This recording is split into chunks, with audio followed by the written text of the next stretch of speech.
बिस्मिल्लाहिर्रहमानिर्रहीम। तमाम तारीफ़ें अल्लाह ताला के लिए हैं जो तमाम जानों का पालने वाला है। लाखों करोड़ों दरूद हज़रत मोहम्मद सल्लल्लाहु अलैहि वसल्लम पर, उनकी आल पर।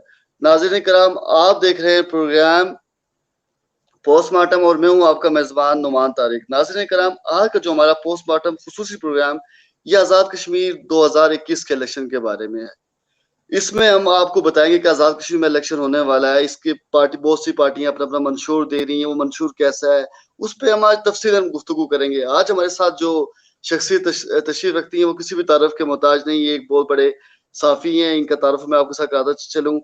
हमारे साथ मौजूद हैं खुर्शीद जवान अब्बासी साहब। बहुत शुक्रिया, आपने टाइम दिया। ये यूएसए से हमारे साथ कनेक्ट हुए हैं। अब्बासी साहब, आप मुझे ये बताइएगा कि आज़ाद कश्मीर में जो इलेक्शन हो रहा है, आज जो खुसूसी हम बात करेंगे वो हम पीटीआई के बारे में बात करेंगे। जो पीटीआई ने अपना मंशूर दिया, उनकी कमेटी ने। आपको एक और बात बताता चलूं, मैं अपने नाज़रीन को बताता चलूं कि हमने कमेटी के जो रुकन है उनसे उनसे बात की है। उनको हमने फोन किया है काफी टाइम कि आप आए हमसे बात करें, लेकिन उन्होंने हमें टाइम नहीं दिया। हमारा ये बनता था कि हम उनको बुलाएं और वो जवाब दें। अब वो नहीं आ रही। आप हमारे मैसेज दे सकते हैं, ये उनको मैसेज जो हमें किए गए हमारी टीम की तरफ से, लेकिन उन्होंने हमारे साथ कोई भी राब्ता नहीं किया। अब जुमान साहब, मैं आपकी तरफ आता हूँ। सबसे पहले तो ये मुझे बताइएगा कि जो मंशूर होता है इसकी क्या हकीकत होती है, ये क्यों जरूरी होता है? जी, बिस्मिल्लाहिर्रहमानिर्रहीम। नुमान साहब, आपको, आपके टीवी नाजरीन को मेरा बहुत बहुत सलाम अर्ज़ हो। और आज का जो आपने मौजू चूज़ किया, पीटीआई आज़ाद कश्मीर के मंशूर के ऊपर बात करने के लिए, और आपने कहा कि जी पहला सवाल आपका ये है कि मंशूर होता क्या है।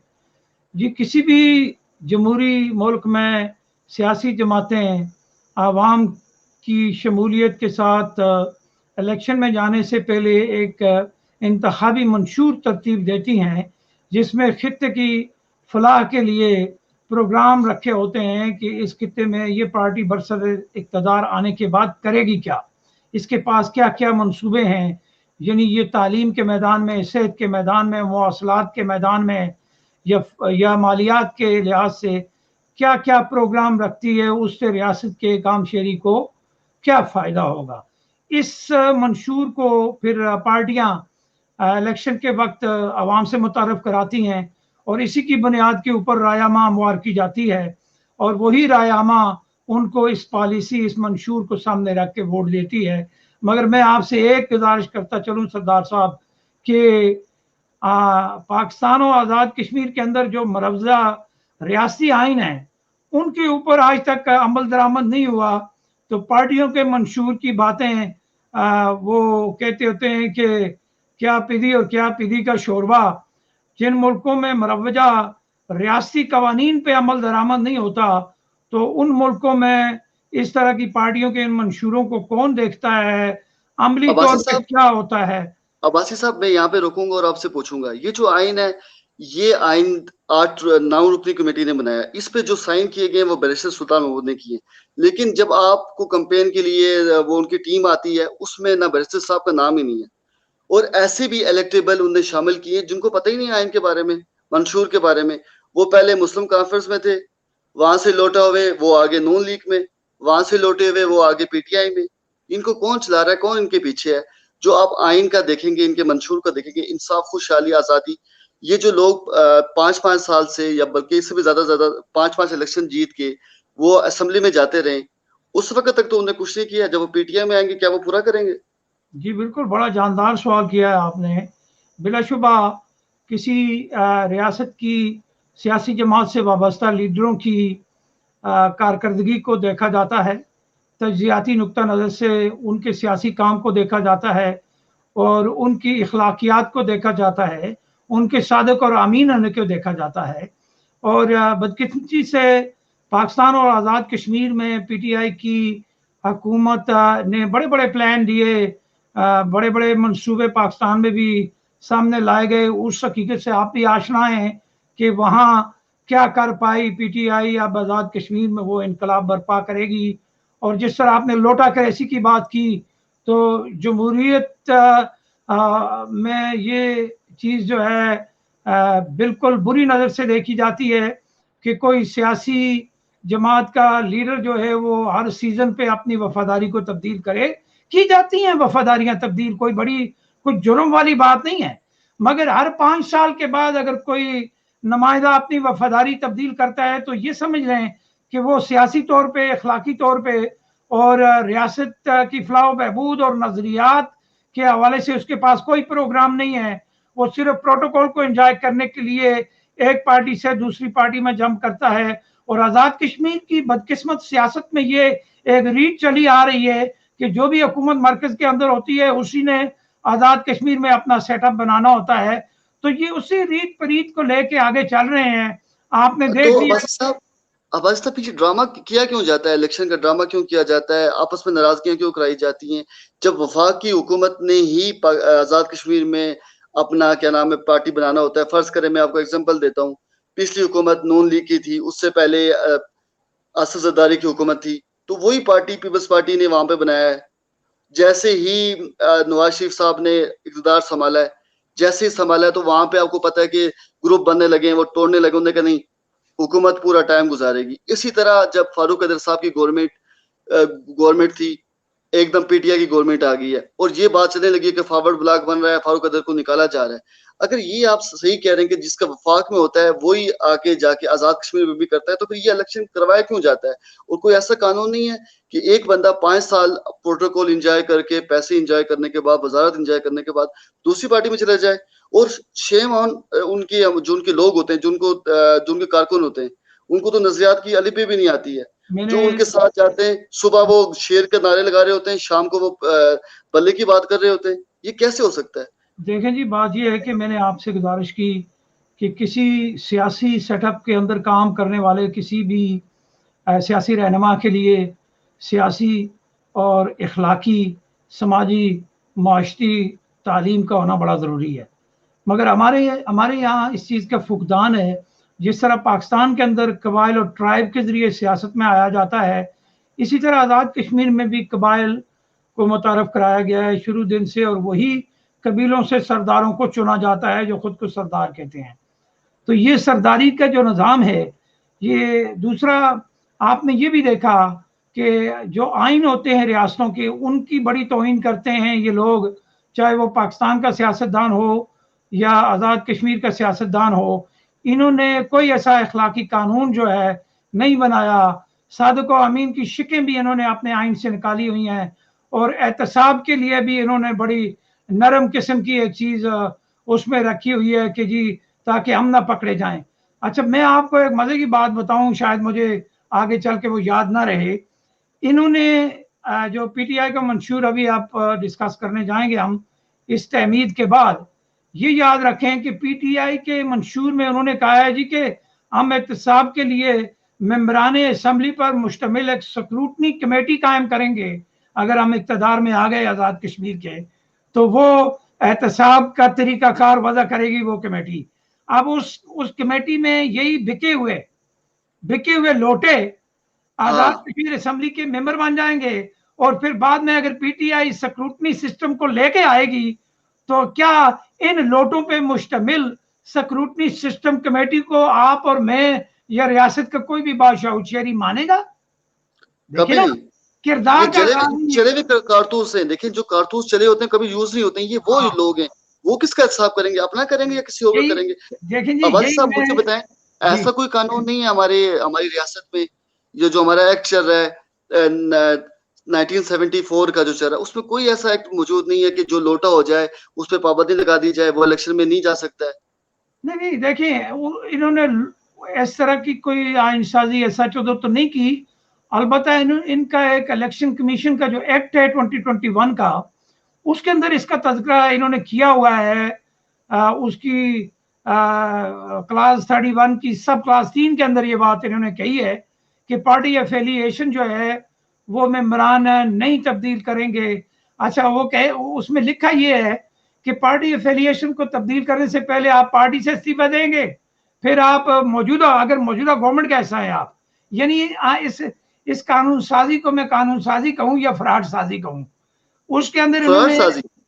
अब आप देख लें, उसमें इन्होंने ये कैपेसिटी रखी हुई है कि फर्ज किया आप सिटिंग गवर्नमेंट का हिस्सा हैं और आप जंप लगाना चाहते हैं किसी दूसरी पार्टी में, तो उसके लिए आप ये करेंगे, पहले पार्टी से इस्तीफा देंगे और फिर रुकनीत से इस्तीफा दे के तो जाके किसी का भी डंडा थाम लें, झंडा थाम लें कि जी हाँ। हम आपके साथ हैं। तो इस और तरह आइन भी खुद की, बनाते हैं।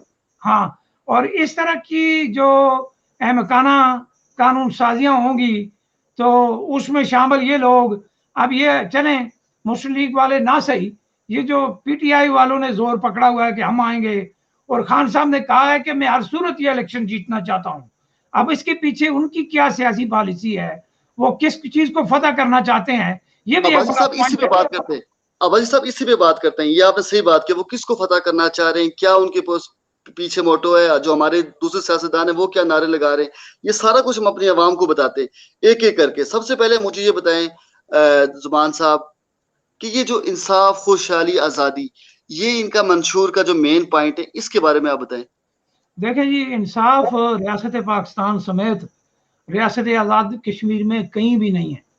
सबसे पहला फ्रॉड तो इस मंशूर में ये है।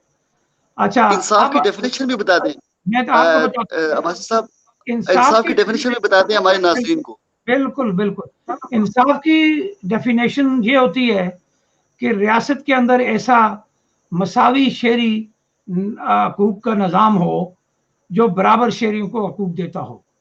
हमारे हमारे यहाँ जो होती हैं fact finding courts, fact finding court छोटी अदालतों को कहा जाता है, जिसमें असिस्टेंट कमिश्नर, कमिश्नर या इस तरह की अदालतें होती हैं। ये होती हैं गवर्नमेंट के मातहत, इनके ऊपर अदलिया इनको लुक आफ्टर नहीं करती।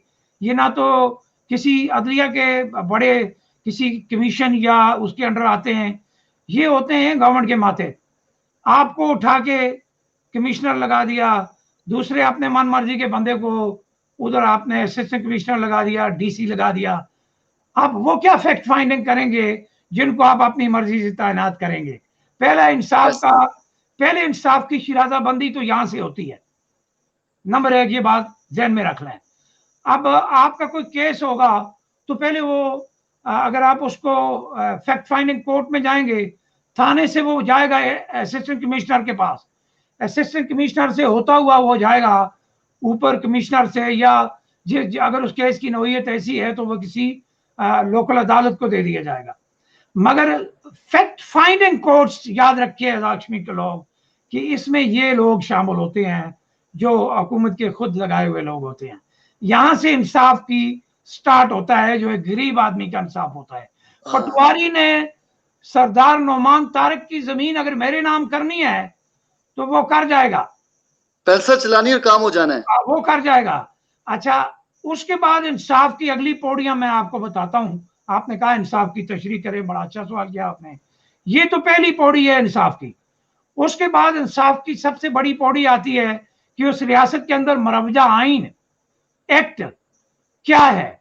हमारे आजाद कश्मीर के अंदर जो मरवजा आइन और एक्ट है वो आजाद कश्मीर के शहरियों को बराबर शहरी हकूक नहीं देता। बात खत्म। जब आपका आइन आपको बराबर शहरी हकूक नहीं देता तो उस आइन के ताबे कायम होने वाली अदालतों से अगर आप इंसाफ की तवक्को रखते हैं तो फिर मुझे इस चीज का जवाब मेरे पास फिर नहीं है। आपका जज, आपकी बड़ी अदालतों का जज वजीर आजम पाकिस्तान के कलम से लगता है। अच्छा, अब जब आपका इंसाफ का आला निजाम आपके हाथ में नहीं है, अगर तारक नौमान को जज सिफारिश करके हम भेजते हैं आजाद कश्मीर से, हमारा सदर भेजता है लिस्ट कि जी ये तारक को भी जज लगा दें। अब वजीर आजम पाकिस्तान कोई भी हो, इमरान खान हो या शमस खान हो, उनको क्या पता है इस जज की बैकग्राउंड है क्या? अच्छा, अब इन्होंने कुछ आगे पीछे करके कुछ इस तरह का इन्होंने जुडिशियल सिस्टम तैयार किया है कि जी इस तरह वो रिकमेंड करेंगे जजों के नाम और फिर वहां से मतलब रेत का पहाड़ है, मतलब ये डेफिनेशन है कि रेत का पहाड़ है टोटल सारा। हाँ, तो और क्या भाई। अच्छा, अभी देखें फिर ये तो इंसाफ की मैंने आपको तशरीह करके बता दी। हमारे वहां पहला इंसाफ तो ये होना चाहिए कि रियासत के मरवजा आइन में शहरियों को बराबर हकूक दिए जाएं। आपको पता है जो लोग खुद मुख्तार कश्मीर की बात करते हैं उनको गद्दार की मोहर लगाते हैं, ये कहते हैं ये गद्दार हैं। और अगर वही लोग, अगर वही ग्रुप आपकी बात करती है, अगर वही लोग मकबूजा कश्मीर में बात करेंगे तो वो हमारे अच्छे लोग हैं, उनको हम भाई कहा जाएगा। ये अब बात ये है कि ये मुनाफिकाना और गैर अखलाकी, गैर समाजी रवायात की जो सियासत है, ये सियासत की तारीफ में नहीं आती। और इस तरह का कानून जो है वो एक मायदानामा तो हो सकता है किसी दूसरे रियासत के साथ, उसको आप इंसाफ पे मबनी कानून नहीं कह सकते। जी आप मुझे बताइएगा, खुशहाली जो खुशहाली ने पंजाब में लाई है, जो खुशहाली इनने लाई है केपीके में, क्या वो खुशहाली आजाद कश्मीर में आएगी? वो जो खुशहाली इनने उस्मान बुजदार के थ्रू लाई है, वो खुशहाली हमारे वो वजीर लाएंगे जो पहले हर पार्टियों में घूमते रहे? देखिए जी, पाकिस्तान की सियासत की मैं आपको एक मिसाल देता हूं ताकि हमारा वक्त बच जाए, तो हम ज्यादा से ज्यादा बात मंशूर के ऊपर आ सके। अभी तक हम मंशूर पे नहीं आए। गुजारिश ये है जी कि रियासत पाकिस्तान 1947 में खुद मुख्तियार रियासत दुनिया के नक्शे पे उभरी, ठीक है। और इस रियासत के अंदर आज 72-74 वर्षों में 72-74 सियासतदान नहीं पैदा हो सके जिन्होंने मुल्क की फलाह बहबूद के लिए कोई रिकॉर्ड कायम किया हो, जिसके ऊपर आप और मैं प्रोग्राम में बैठ के तजिया करें। इस मुल्क के अंदर 72 कानून साज नहीं पैदा हो सके पाकिस्तान के जो इस मुल्क को तब्दील करते। क्या पाकिस्तान के अंदर जो शरी कवानीन है उनका नफाज अमली तौर पे आपको नजर आ रहा है? कहीं भी नहीं, कहीं भी नहीं। कैपिटल का नाम इन्होंने इस्लामाबाद रखा है। अब इस्लाम कहां से लाके वहां हम आबाद करें? वो कोई ट्रेड तो नहीं है कि हम किसी जगह से एक्सपोर्ट कर लें। मतलब ये चीजें जहन में रखनी चाहिए शहरियों को। और फिर इससे बड़ा जुल्म कि मरकज में बैठे हुआ एक नालायक टोला सूबों को कहता है कि हम इनको 18वीं तरमीम में इन्होंने क्या किया वो भी अधूरी रखी। जब सूबों की खुद मुख्तारी का वक्त आया तो फिर बाद में इन्होंने उसमें भी सुकम रखे हुए हैं आईने पाकिस्तान की इस तरमीम के अंदर। अच्छा, अब आजाद कश्मीर का नसीब इनके साथ जुड़ा हुआ है जिन्होंने खुद अपनी रियासत की सत्यानाश की हुई है। बदतरीन लोड शेडिंग चल रही है इस वक्त। आप मेरे साथ प्रोग्राम कर रहे हैं रावलपिंडी इस्लामाबाद में बैठ के। आप मुझे बताएं कि हर घंटे के बाद तो आपकी बिजली नहीं होती। जो 18 घंटे लोड शेडिंग हो रही है, 18 घंटे। तो और आजाद कश्मीर में ये हालत है, आजाद कश्मीर में ये हालत है 22 घंटे। जी जी, अब आप ये देख लें कि 18 घंटे की लोड शेडिंग वाले लीडर आजाद कश्मीर में इलेक्शन कैंपेन में कहते हैं कि हम यहाँ इंकलाब लेके आएंगे, हम खुशहाली लाएंगे। तो इसलिए वोटर को बाखबर होना चाहिए कि उनका वोट झूठों को जाएगा, वो चाहे पीटीआई हो, मुस्लिम लीग नून हो या मुस्लिम कांग्रेस हो या कोई भी हो, पीपल पार्टी हो।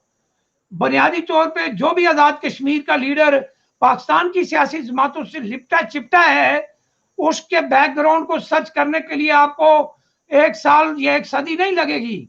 आप पाकिस्तान का रिकॉर्ड उठा के देख लें, अगर वहां कुछ आपको नजर आता है तो जो खुद अपने स्टेट को ठीक नहीं कर सके वो जाके आजाद कश्मीर को ठीक करेंगे। यार क्या यार, किस तरह का झूठ है, किस तरह मैं इसको मानूं? अब्बासी साहब, इसी पे हम बात करेंगे, आजादी पे।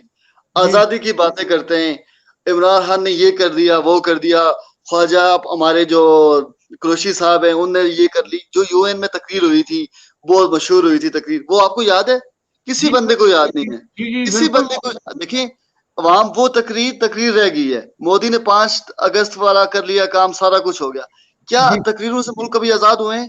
क्या ये आजादी, ऐसी आजादी मिलेगी हमें? ये वही चूरन है आजादी वाला। देख लें, आजादी का चूरन आज का नहीं बिक रहा भाई, ये पिछले 72-74 वर्षों से बिक रहा है। और अक़वाम मुत्तहिदा में जाके तकरीर करनी, ये किसी भी लीडर के लिए कोई वो कदगन नहीं लगाते। सितंबर के महीने में वहां दुनिया के सारे लीडर आते हैं, तकरीरें करके चले जाते हैं। सोमालिया का भी आता है। अच्छा, अभी अक़वाम मुत्तहिदा में जो पाकिस्तान ने कश्मीर की नुमाइंदगी का हाल किया हुआ है वो भी सुन लें आप कि 31 बरस तक अक़वाम मुत्तहिदा में मसला कश्मीर को पाकिस्तान ने उठाया ही नहीं है। ये आज़ादी के लिए पाकिस्तान की बैन अल-क़वामी कावच है, लोगों को इसका पता होना चाहिए। अब हमारे प्रोग्राम के बाद पता लोग क्या कहेंगे, ये पीटीआई की मुखालफत में इन्होंने प्रोग्राम कर दिया। हमारे लोगों का जो सबसे बड़ा जो वो जुल्म ये है कि उनके जहनों में 72 साल से झूठ डाल दिया गया। अब अगर आपको झूठ का शरबत वो कहते हैं ना घोट के गुट्टी में पिला दिया जाए तो आप मेरे सच को सच नहीं समझेंगे। आप उन्हीं सरदारों की बात मानेंगे, उन्हीं चोरों की मानेंगे जो आपको तसल्सल के साथ झूठ बोल रहे हैं। तो गुजारिश ये है कि पाकिस्तान ने अपने मुल्क में आज़ादी हासिल करने के बाद अपने शहरियों को कितनी एक आज़ादी दी हुई है, मुझे आप उसका जवाब दें। बलोचिस्तान की हालत देखें आप, बलोचिस्तान और गिलगित की हालत देखें आप, कराची की देखें, कराची की देखिए जी, कराची हो गया, या अब बावलपुर सूबा मांगता है, बावलपुर हाँ कहता है केपीके मुझे। का। अच्छा देखें, वो सूबाई स्टेटस मांगता है, क्या उन्होंने दे दिया? वो जो नहीं खुद नहीं, फकीर हैं, जो खुद बेचारे फकीर बेकारी हैं, वो जाके आजाद कश्मीर को आजादी भी दिलाएंगे और वहां तामीर और तरक्की भी करेंगे। ये बात नहीं है। ये बात ये है कि फ्रेंचाइज की इन्होंने दुकानें खोली हुई हैं पाकिस्तान की सियासी पार्टियों ने आजाद कश्मीर के लिए। आप ही पैसे दो के टिकट किसी भी पार्टी का लेके वहां आप जाके तो सियासत कर सकते हैं। तो कहने की बात यह है कि विजनरी लीडर ना कभी पाकिस्तान में पैदा हुआ, आजाद कश्मीर तो पाकिस्तान का बगल बच्चा है भाई, इसको क्या आप समझते हैं जी? अबासी साहब, अब हम आ जाते हैं, तफसील से हमने बात कर दी है 3 पॉइंटों पे। अब हम आते हैं आइन में, जो इनका मंशूर है उस पे बहुत से शिके हैं जो मैं मेन निकालता हूँ, और सब लोगों से गुजारिश करता हूँ कि वो आप पढ़ें एक दफा, जब वोट देने जाए उससे पहले पढ़ भी लें। आप जब पढ़ेंगे समझेंगे तब आपको पता लगेगा ये हो रहा क्या है, ये कैसी गेम जा रही है। सबसे पहले माजरीन की बात करते हैं।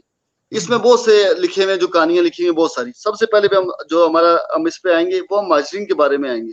इस मंशूर में माजरीन को कमजोर कहा गया है, बहुत ज्यादा कमजोर कहा गया है।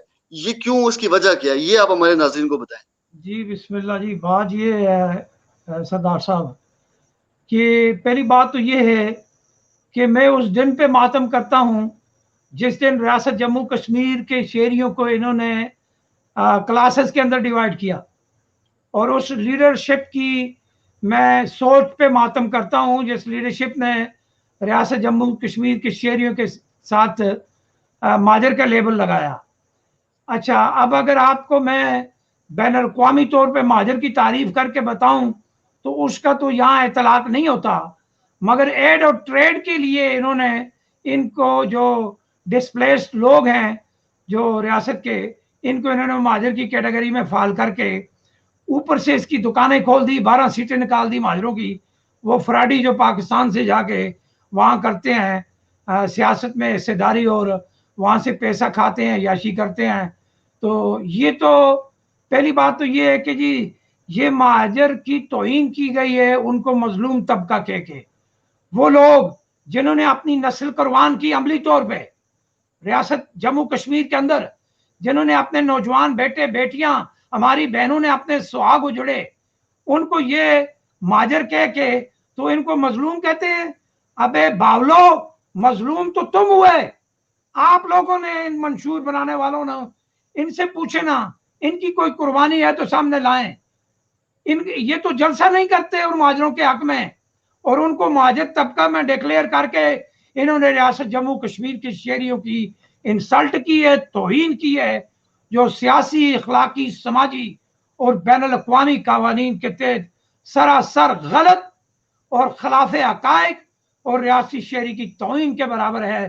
किसी महाजर को आप जो है मजलूम तबका नहीं कह सकते, वो बादर तबका है, वो बादर तबका है जो आज आपके मुल्क में आके आपके कवानीन के तहत आपने उनको कैटेगरी में डाल दिया, दर्जा अव्वल, दर्जा दोम, दर्जा सोम। ओ आपकी सोच पे मैं मातम करता हूं, जो आपको थिंक टैंक कहलाते हो आप, सियासी थिंक टैंक। और ये तो इसलिए ये इस मंशूर का सबसे बड़ा तौहीन मैं शख्स समझता हूं। मैं बेहैसियत सहाफ़ी, 40 साल मेरा तजर्बा है सहाफत का।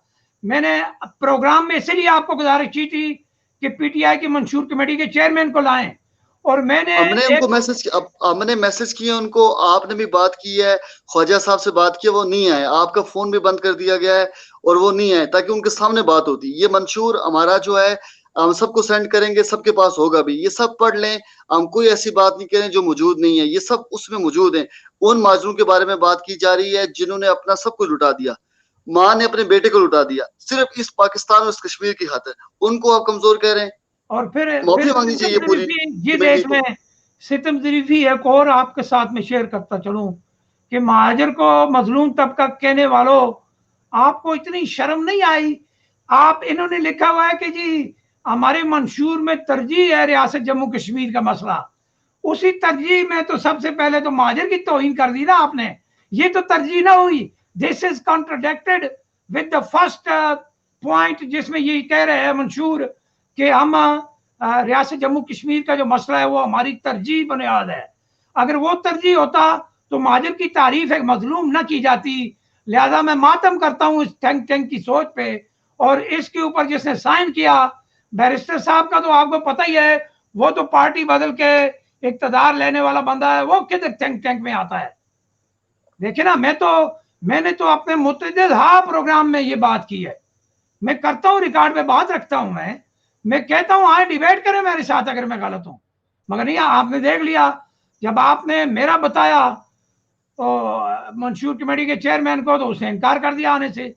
अब ये नहीं है। अभी भी मैं अपने नाज़रीन को कह रहा हूँ, पीटीआई के जो लोग हमें देख रहे हैं, आए हमें टाइम दे, हम आपसे प्रोग्राम करेंगे, आपके मंशूर पे बात करेंगे।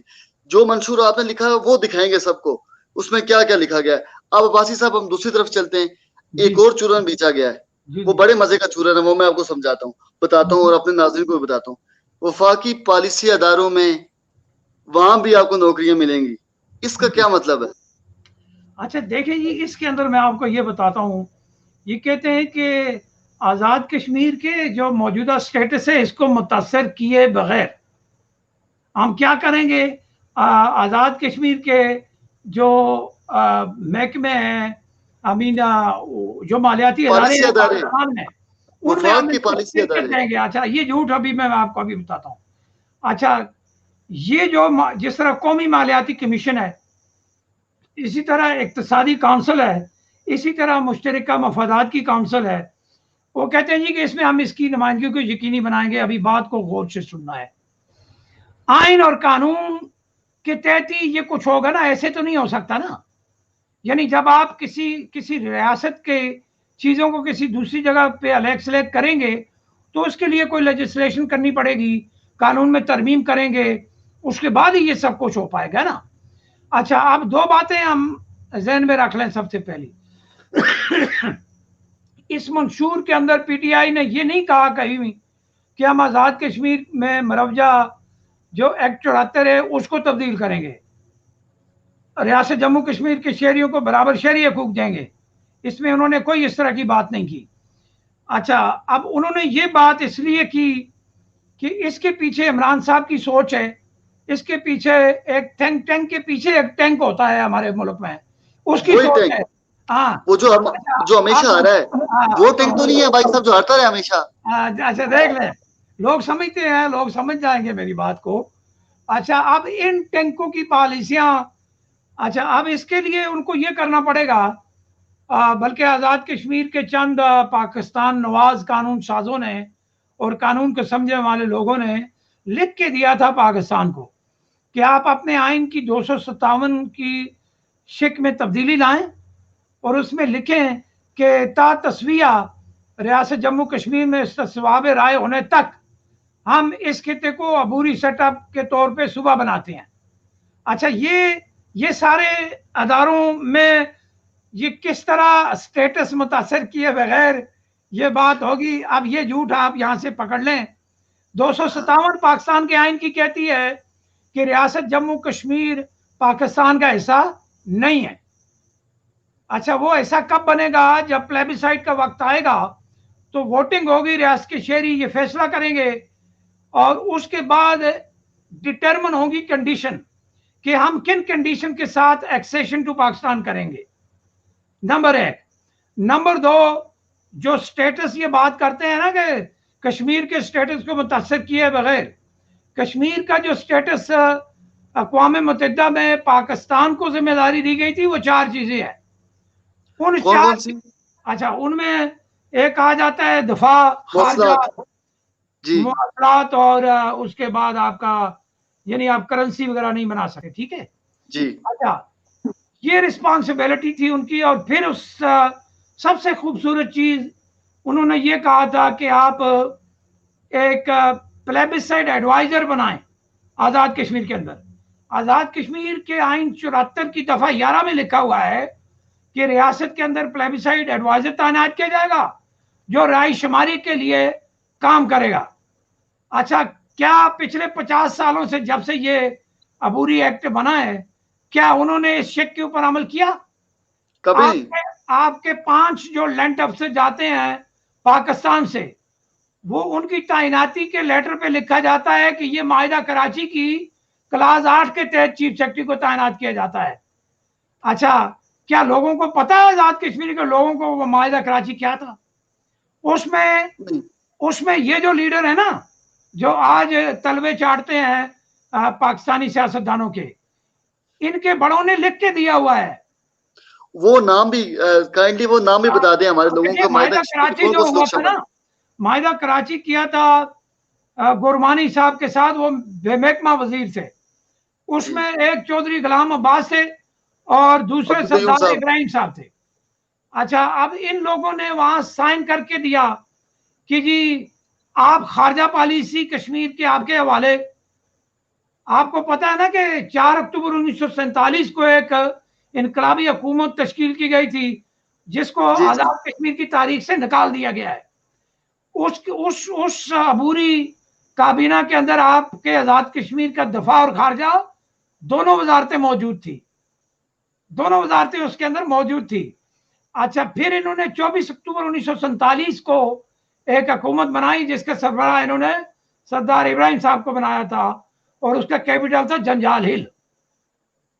अच्छा, वहां एक करारदाद इन्होंने बनाई कि ये इनकलाबी हुकूमत जो है इसका एक ही मकसद होगा कि हम रियासत जम्मू कश्मीर को इस हिस्से की आज़ादी के लिए काम करेंगे और इसको बेस कैंप बनाएंगे आज़ादी का। अच्छा, इन्होंने भी अपने मंशूर में लिखा हुआ है पीटीआई वालों ने कि हम इसको आज़ादी का बेस कैंप बनाएंगे। ये फ्रॉड 1947 से आज तक चल रहा है। क्या आज़ाद कश्मीर बेस कैंप बन पाया? ये सवाल मेरा आपसे भी है और नाजरीन से भी है। फैसला वो खुद का। मेरा सवाल एक आपसे भी, अगर बेस कैंप बन जाए तो उसको क्या फायदा होगा? जो 72 साल से फायदा हो रहा है वो फायदा होगा, जो हमें तालीम से महरूम रखा जा रहा है वो होगा। देखिए जी, जो पहली करारदाद के अंदर लिखा गया था उसके अंदर ये कुछ गवर्नमेंटें वंटें, ये वजारत जो कश्मीर है ना, अमूर कश्मीर, ये 1949 में आरजी नोयत की बनाई गई थी कि भाई जब रिहेबिलिटेशन हो जाएगी महाजरीन की जो आए हैं मुतासरीन, उसके बाद ये अदारा खत्म कर दिया जाएगा। अभी आप देखें ना, बड़े बड़े बालों वाले, वो बड़े बड़े मूंछों वाले कैसे कैसे वैशी आते हैं हमारे, वो जो शायद की बोतल लेके भाग रहे थे वो। वो कैसी कैसी बातें करते हैं और कैसी कैसी बातें कहते हैं कोई पेशेंट चला गया। जी जी, वो जो पी पिला के बातें करते हैं वो आज हमारे कश्मीर पे मुसल्लत हुए हैं। इसी तरह। अच्छा, आप जी जी जी कंटिन्यू करें आप। जी, आप कंटिन्यू कह रहा हूं कि अगर इस तरह की चीजों को अगर उस वक्त धोखाधड़ी की नजर न कर दिया जाता तो ये इस को बेस कैंप की हुकूमत बनाया जा सकता था। मगर जब आपने कौमी मफाद को जाती मफाद में कुर्बान कर दिया, फ्रॉड को अपनी सियासत का हिस्सा बना लिया, तो फिर तो ये नहीं हो पाता ना। अच्छा, यहीं से एक और काउंटर क्वेश्चन है मैं आपका, जब तक मैं आइन के दूसरे शिकों पे जाता दूसरे पे, यहाँ पे एक और बात आती है। फारूक हैदर साहब जो हमारे साबिक वज़ीर आज़म हैं और सदर भी हैं वो मुस्लिम लीग नून के, वो ये बात कह रहे हैं कि ये जो इलेक्शन है ये आजाद कश्मीर की एडिटिंग का इलेक्शन है, इसके लिए मैंने अपनी जान देनी है। लोगों से कहना कि आप आए, हर तकरीर में कह रहे हैं कि आपने कश्मीर की आइडेंटिटी बचानी है, ये क्यों कह रहे हैं? अच्छा, क्या खतरा है? जी बिल्कुल। अच्छा, इसका जवाब देने से पहले मैं आपको एक गुजारिश कर दूं। आजाद कश्मीर में जो इंतखाबी मुहिम जारी है, इसमें मैं आपको परसेंटेज आपके साथ शेयर करता हूं कि जितनी भी जमातें आजाद कश्मीर के इंतखाबी अमल में इस वक्त हिस्सा ले रही हैं, उनमें से पीटीआई 200% झूठ बोल रही है लोगों से, 200% झूठ बोल रही है पीटीआई। और पीएमएलएन को मैं 150 नंबर देता हूं झूठ बोलने में, और पीपल पार्टी को 150 और मुस्लिम कॉन्फ्रेंस को 150। अच्छा, अब जब ये बात मैं करता हूं तो इसको सुनने के बाद इन सब पार्टियों के लीडरों को फौरी मेरे प्रोग्राम में आके मेरे साथ बात करनी चाहिए, क्योंकि वो पब्लिक पर्सन है ना। पब्लिक पर्सन उनको बुलाएंगे, हाँ, उनको बुलाएंगे, हर को दावत देते हैं। यहाँ से मैं मुस्लिम कॉन्फ्रेंस के बंदे को भी दावत देता हूँ, आए हमसे बात करें, तर्जमान से बात करता हूँ, आए हमसे बात करें। कल मैं उनसे रास्ता भी करूंगा, नून लीग के बंदे से कहूंगा, आए मुश्ताक मीनार साहब से आप आए, आके बात करें आप। हाँ बिल्कुल। अच्छा, और ये जो मैंने आपने बता वादे दिया किए थे आपको, आपके हल्के के, वो भी पूछेंगे आपसे हम। जी ये मैंने आपको बता दिया कि ये झूठ जो है पिछले 72 साल से बोला जा रहा है, और इस इलेक्शन में मैंने आपको बता दिया कि झूठ कितने परसेंट, मैंने उनको परसेंटेज देके कैसे निकाली है। अच्छा, अब इसके बाद खून जबरदस्त। खोल जाना चाहिए लीडर का, जो मैं ये बात कह रहा हूं ना ऑन कैमरा।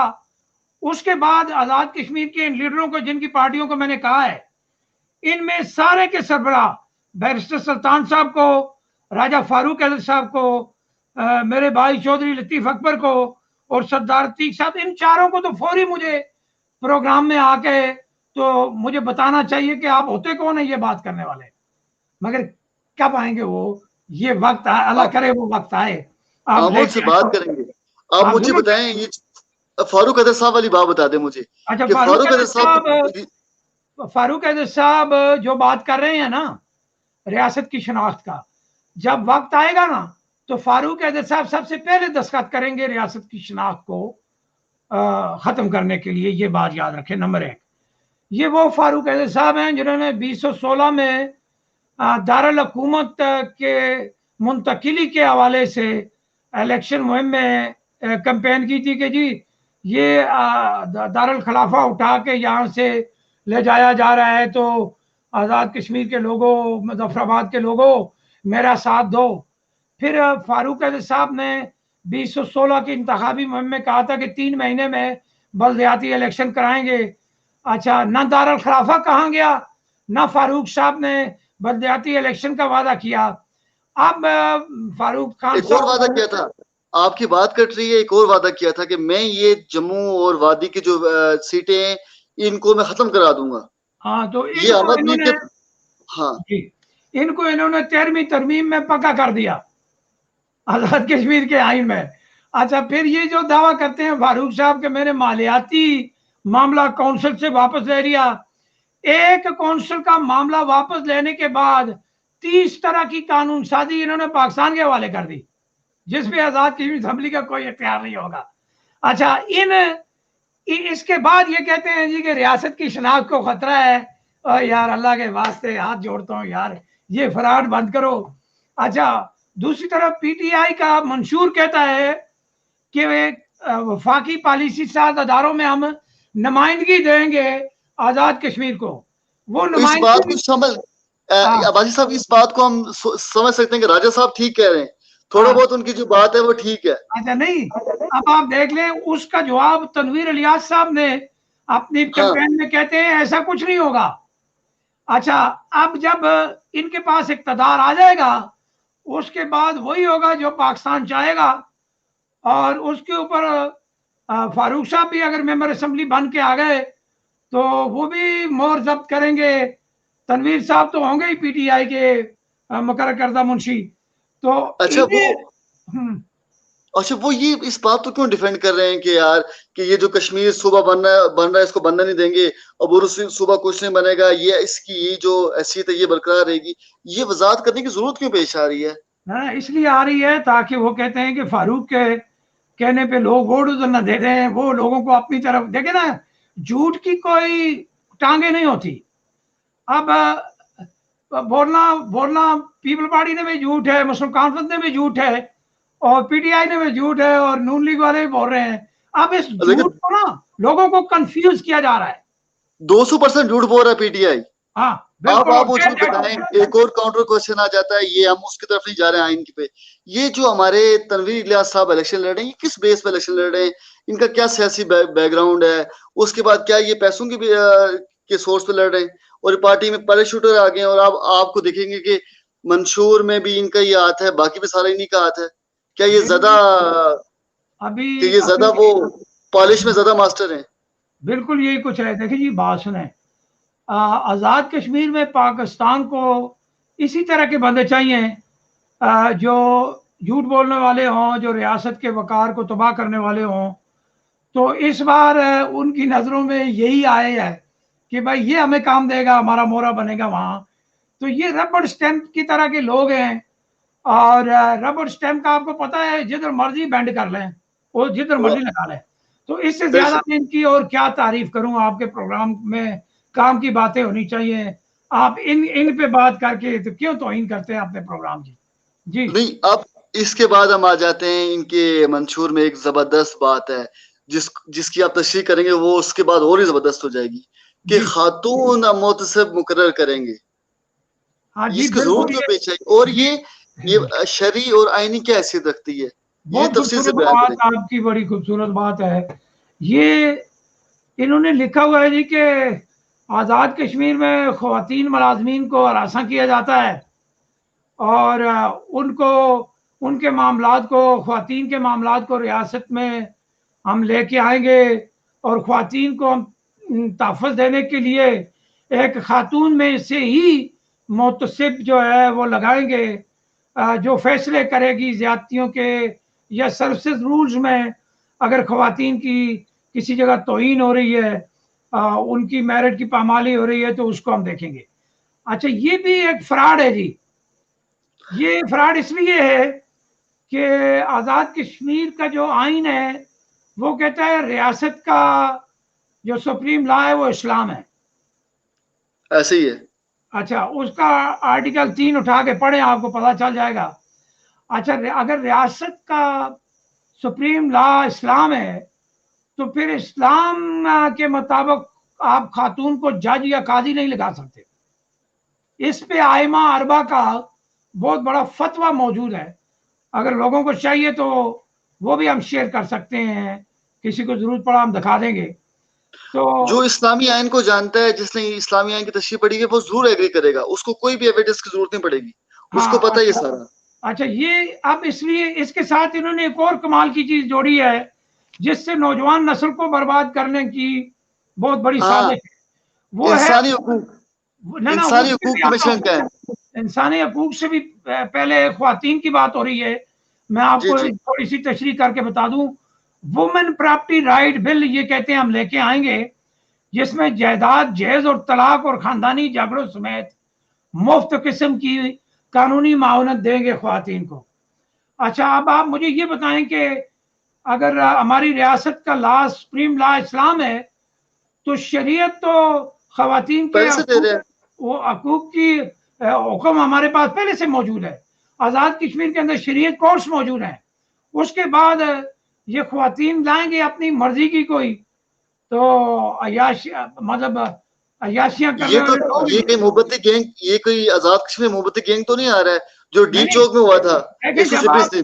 जी जी, देखें जब आप ये कहेंगे कि तलाक की के मामलात या जहेज के मामलात में हम कानूनी मावनत मुफ्त देंगे, तो इससे क्या होगा, नौजवान मर्द औरतों का दिमाग खराब होगा, इस तरह हाँ घरों में झगड़े होंगे और ये वबा जो फैलेगी ये हमारे माशरे को खराब करेगी।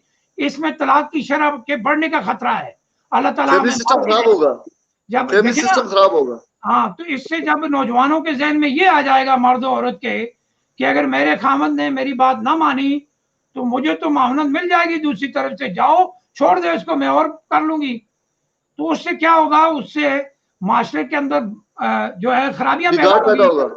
और फैमिलियों के अंदर इंतशार पैदा होगा। तो ये जो है ये गलत है टोटल। आज़ाद कश्मीर के अंदर शरीयत कोर्ट्स मौजूद है। आज़ाद कश्मीर के आइन में इस्लामी कवानीन की ताबेदारी लाजम शर्त है। आज़ाद कश्मीर की किसी भी कोर्ट में आप बड़ी कोर्ट में जाके जब आप अपना हक मांगेंगे तो आपको शरीयत इस्लामी के तहत देने के पाबंद है। लिहाजा खातून शातून, इन्होंने आज़ाद कश्मीर असम्बली में 5 ख्वातीन की नशिस्तें रखी हैं, उनमें से किसी एक खातून का आप मुझे आज तक कोई किरदार बता दें सियासत में, तो मैं उनको सलाम करने को तैयार हैं। होता क्या है, बात पूरी सुननी है, don't interrupt me until I am finish. ये हुआ सरदार साहब कि जिन लोगों ने अपनी औलादों में से उनको आगे प्रमोट करना था, उन्होंने इस तरह का तरीका निकाल लिया अपनी खातून को असेंबली में लाने के लिए। अब वो मेरी बहनें हैं, मुझे उनके साथ कोई झगड़ा नहीं है, वो मेरी रियासत की इज्जत है, वो मेरी शान है, मेरी बहनें हैं। मैं बात उस करप्ट सिस्टम की ये कर रहा हूं कि उसमें इन्होंने ख्वातीन को कैसे घसीटा और फिर उन ख्वातीन बेचारी से सिर्फ ये असेंबली में हुकूमत बनाने के लिए उनको इस्तेमाल करते हैं। उसके अलावा इन्होंने उन 5 ख्वातीन में से कितनी को वजारतें दी हैं या उनसे काम लिया है? वो तो ठप्पा लगवाते हैं उनसे और बिल पास करवाने के लिए हाथ खड़ा करवाते हैं उनसे। वो भी, उनकी भी कारकर्दगी मेरी नजर में वो उस तरह नहीं है जिस तरह होनी चाहिए। जी जमान साहब, आपको मैं यहाँ पे इंटरप्ट करूंगा, मेरी बात सुनिए। ये जो कंपेन हो रही है, आप जलसे देख रहे हैं, मैं जलसे देख रहा हूँ, जो आजकल लाइव लोग जा रहे हैं, औरतों की नुमाइंदगी 0% है। हाँ बिल्कुल हाँ, आजाद जहाँ जरूर। पे हाँ जहाँ पे हम लिबरल के खिलाफ है, वहां पे ख्वातीन के हकूक के लिए बात करेंगे। जी बिल्कुल। आप आपका कोई सियासी एक्टिविटी ख्वातीन के दरमियान में नहीं है, और पढ़ी लिखी ख्वातीन को ये नहीं पता है कि ये कौन सा हल्के में हम रह रही हैं, इतनी बिल्कुल भी अवेयरनेस उनमें नहीं है। बिल्कुल ये भी नहीं। पैदा करनी चाहिए। जहाँ पे आप हम उनके खिलाफ हैं, अगर इस्लामी लॉ के मुताबिक हम कह रहे हैं, तो ये इस्लाम उनको हक देता है कि वोट दें। और कितने ऐसे पुलिस स्टेशन होंगे जहाँ पे औरतें नहीं जाती। जी बिल्कुल। तो दूसरा आपने सवाल किया था कि वो इस मंशूर में लिखा हुआ है कि जी इंसानी हकूक का कमीशन बनाएंगे। जी जी जी इंसानी हकूक का कमीशन आजाद कश्मीर में, और इसके साथ पता है इन्होंने और क्या लिखा है? इन्होंने जी जी लिखा है कि जी आजाद कश्मीर में इंसानी हकूक की हालत बेहतर है।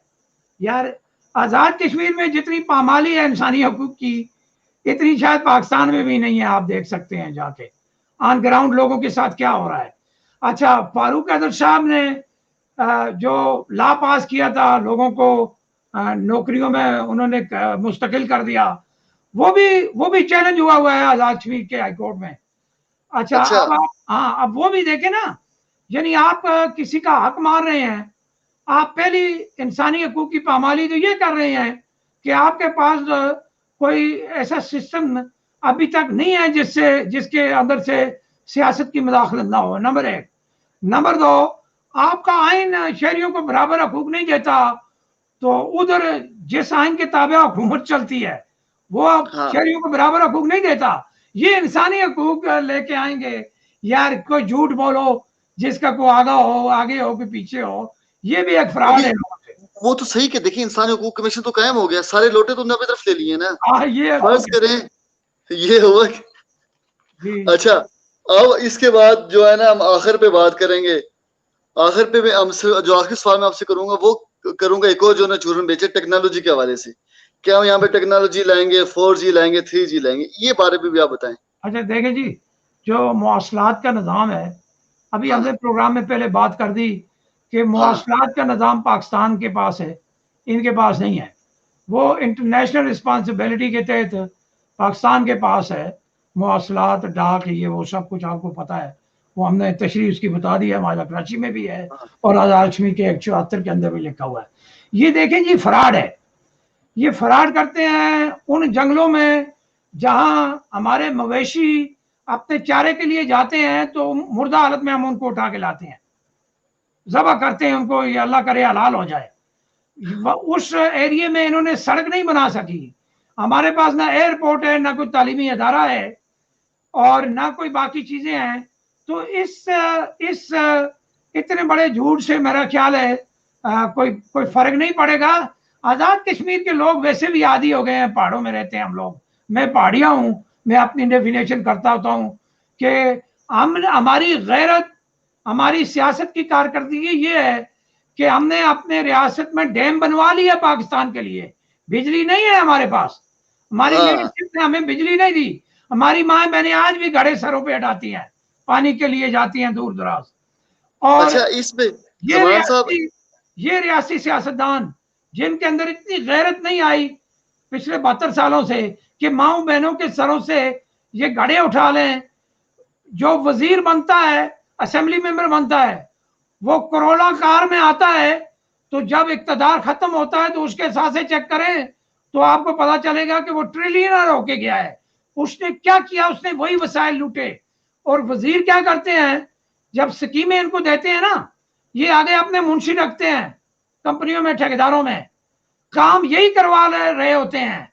मगर आगे आप या मैं खड़े होंगे, पैसा इन्हीं के अकाउंट में जाएगा, मगर आपकी तवसत से, मेरी तवसत से। तो ये फ्रॉड, ये आने वाले भी हमारे भाई यही कुछ करेंगे। और अगर पीटीआई इक्तदार में आ गई, आजाद कश्मीर की वो सत्यानाश होगी, वो होगी, वो होगी कि लोग तमाशा देखेंगे। ये जो मेरी बात। पाकिस्तान का हो रहा है, जो पाकिस्तान का हो रहा है। अच्छा, हाँ, अब प्रोग्राम को हम वाइड अप करते हैं। आप ये बता दें, जब वोटर अभी, क्योंकि इसके बहुत अभी आइन के इस मंशूर के बहुत से पॉइंट रहते हैं, इस पे हम तफसीलन इंशाल्लाह नेक्स्ट प्रोग्राम में भी करेंगे, लेकिन आप आखिर में ये बता दें प्रोग्राम को वाइड अप करने से पहले कि जब एक वोटर वोट देने के लिए जाए, पोलिंग स्टेशन में जाए, तो वो क्या चीजें अपने जेहन में रखे, एक ये, और दूसरा आप लोगों को ये भी थोड़ा सा इस्लाह उनकी कर लें कि आपकी रिश्तेदारियां, आपके जो भाई बंदी हैं, ये पक्की रहेंगी। ये जो आपका वोट लेके निकल गया, ये वापस नहीं आएगा। काले पाइप तो आपको दे देगा, लेकिन आप अपने रिश्तेदारों को नाराज ना करें। इस तरह वाला मैसेज भी आप हमारे नाज़रीन को दे दें। अच्छा देखें जी, जो पीटीआई का सेटअप आने जा रहा है, इसमें जब सरमायादारों को आप सियासत में लेके आते हैं ना, तो वो क्या करेंगे, वो अपने मफादात, इस मंशूर में आप देख लेना, इस मंशूर में उन्होंने जो इंडस्ट्रीज के हवाले दिए, ये बाकी हाइड्रो प्रोजेक्ट के हवाला जात दिए, ये मंसूबे फिलहाल जो प्राइवेट कस्टडी में वहाँ चल रहे हैं, कौन चला रहा है आपको पता ही है ना। तो सही ये बात है। वसाइल को, रियासी वसाइल को लूटने का एक मंशूर है। इसमें चीज़ों को नए पैराए में दिखाया गया है और कोई तब्दीली नहीं आएगी जी। ये आज का प्रोग्राम लोग नोट कर रहे हैं और मेरे कई प्रोग्राम हैं ज़िंदगी में तजिए किए हुए जो आज भी उसी तरह कायम दायम है। अगर 2 साल पुराना प्रोग्राम आप मेरा शेयर करें, जो उसमें कहा है वही है और मैं आज भी इसी पे खड़ा हूँ। कोई तब्दीली नहीं आएगी जी।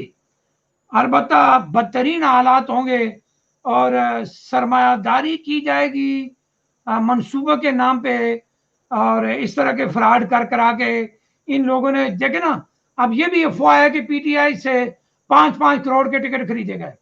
अब जो 5 करोड़ का टिकट खरीद के आज़ाद कश्मीर असम्बली का मेंबर बनेगा, उसके अम्मा में लगते हैं जी, वो हमें देगा पहले ही, आपने पैसे ट्रिपल करेगा। सीधी सी बात है ना। हम तो एक एक नुमाइंदे पे बात करेंगे, नाज़रीन कराम को बताते चले, एक एक नुमाइंदे पे बात करेंगे, एक एक हल्के पे बात करेंगे। जो भी आपके क्वेश्चन है वो आपने हमें भेज लें जी। बिल्कुल जरूर, बिल्कुल जी। तो इसलिए आपसे गुजारिश ये है कि आज़ाद कश्मीर का वोटर बेचारा बेबस है, लाचार है, क्योंकि उसको शऊर की तालीम रियासत ने दी नहीं है। अब आप ये देख लें, 40 लाख की आबादी है, जो गैस लगाते हैं हम लोग, जो लिखा हुआ है इन्होंने, और पिंडी डिस्ट्रिक्ट में से कम है। अच्छा, 60 जी जी। पिंडी डिस्ट्रिक्ट जो है, वहां कोई 53 रुकनी असेंबली चला रही है। देखे ना, फ्रॉड देखे पहले आप। अच्छा, इधर सारा ट्रेड है, बिजनेस है, इसलिए पाकिस्तान की सियासत का भी वहां दिलचस्पी है, क्योंकि कमीशन मिल जाती है वफाकी वजीरों को, पार्टी के सरबराहों को। तो इसी तरह अब सैफुल्लाह नियाजी का भी कह रहे हैं, वाह वाह पैसे उसने बना लिए। और कुछ लोगों से बैरिस्टर साहब ने पकड़े थे, कहते हैं उनको टिकट नहीं दिलवा सका। तो अब जो उन्होंने अपना इलेक्शन की निगरान कमेटी बनाई है, उसमें पार्टी उनका सदर का नाम ही नाम। नहीं है। अच्छा, हाँ, उनका नाम ही नहीं है। अभी अभी आगे जाके इनके साथ ये होगा कि बैरिस्टर साहब पता नहीं कहीं मुंशी मसूद साहब की तरह सदर ही लगेंगे। बाकी तो मुझे नहीं लगता कि इस बार इनको प्राइम मिनिस्टर बनाया जाए। तो वोटर से ये गुजारिश है जी कि आपके पास कोई चारा नहीं है, क्योंकि वोटर ने उसी कबीले को वोट देना है जो वहाँ मौजूद है। तो अब अगर किसी हल्के में खड़ा ही करप्ट आदमी है, तो उसका वोट तो यकीनन वोटर का वोट तो उसी में जाएगा, क्योंकि उन्होंने जानबूझ के पकड़ के जबरी वहां वो बंदा खड़ा कर दिया करप्ट। तो अब ये आवे का आवा बिगड़ा हुआ है, यानी टॉप से बॉटम और बॉटम से टॉप तक फ्रॉड है। और जवान साहब, आप फिक्र ना करें, आप फिक्र ना करें, पीटीआई की गवर्नमेंट आने वाली है, इंसानी हुकूक कमीशन कायम होगा, सब कुछ हो जाएगा फिर। बिल्कुल होगा। तो चलो जी, इसी पे बहुत शुक्रिया आपका। इसी पे नाज़रीन किराम, आज का प्रोग्राम इख्तिताम करेंगे। इंशाल्लाह आपसे मुलाकात होगी अगले प्रोग्राम में। अल्लाह हाफिज, अल्लाह निगहबान।